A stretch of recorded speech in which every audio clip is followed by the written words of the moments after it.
વડોદરામાં વરસાદી વાતાવરણ વચ્ચે તંત્ર એલર્ટ મોડ પર જોવા મળ્યું છે. વડોદરા મહાનગરપાલિકા સ્થાયી સમિતિના ચેરમેન વર્ષા વ્યાસે માહિતી આપી.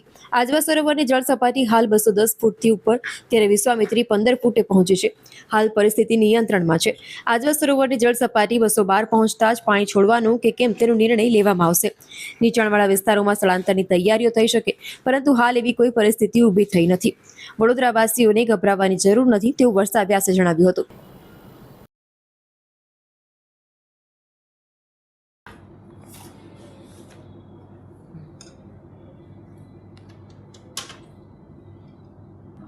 અત્યારે વડોદરાવાસીઓ માટે કે કાલે જે એક આપણે રેડ એલર્ટ જાહેર કર્યું હતું, એ રાતના 10થી 1નો ગાળો આપણા માટે એ સારું એવું થયું કે એમાં કોઈ ખતરો મોટો ઊભો થયો નથી.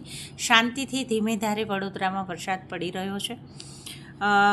આજવા ડેમની અત્યારે સપાટી આપણે 210.54, આ 1:30 વાગ્યાનો આપણને આંકડો મળેલો છે. અને કાલાઘોડા વિશ્વામિત્રી છે રહી એ 18.10 અત્યારે આટલા ફીટે વહી રહી છે. અત્યારે આપણા ઉપર કોઈ પણ જાતનું એવું કે આજવાનું તરત જે આપણું લેવલ છે એ આ દરેક વસ્તુને મેન્ટેન છે. સાથે વરસાદ ઉપરવાસમાં જે રહ્યો એ પણ ધીમી ધારનો છે. ડેમમાંથી જે પાણી છોડાતા પણ જિલ્લા વિસ્તારની અંદરના અમુક રોડ બ્લોક થયા છે. બાકી વડોદરાની અંદર અત્યારે ધીમી ધારનો વરસાદ છે, જે શાંતિ આપણે અત્યારે થોડું મનને એવું વિચારી રહ્યા છીએ કે તંત્ર એલર્ટ છે. વીએમસીની સમગ્ર ટીમ, ફાયરની ટીમ, આ બધા જ તંત્રને એલર્ટ મોડ સાથે તૈયારી સાથે છે.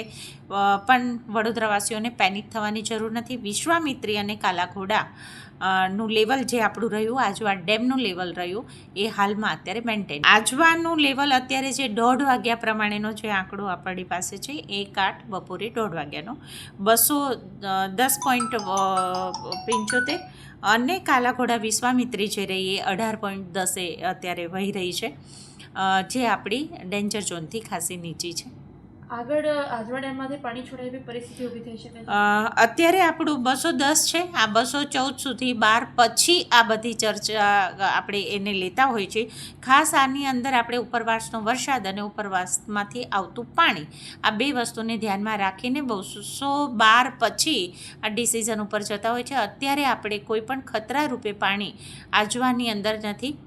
શાંતિ સલામતી સાથે ધીમેથી વરસાદ વહી રહ્યો છે. પણ રેડ એલર્ટ હોવાથી આ બધી જ આપણે ડેડલાઇનને ધ્યાનમાં રાખીને કામગીરી તંત્રએ એલર્ટતા સાથે સતર્ક રહેવું પડશે. હાલ કઈ કઈ જગ્યાઓ પર સ્થળાંતર કરવાની પરિસ્થિતિ ઊભી થઈ છે? કઈ જગ્યાએ સ્થળાંતર કરવામાં આવ્યું છે? અત્યારે જો કે નીચાણવાળા વિસ્તારમાં અમુક જ જગ્યા એવી છે, બાકી કોઈ અત્યારે લેવલ એવું નથી કે જ્યાંથી આપણે બહુ બધા શિફ્ટિંગના કોઈ પ્રશ્ન ઊભા થયા હોય. કઈ કઈ જગ્યા પર છે અત્યારે આમ જોઈએ તો જે કાંસ બાજુથી નીકળતું નીચા હોય એવા જ વિસ્તારોમાં મૂવમેન્ટ માટેની એ લોકોને આપણે સૂચકતા આપેલી છે.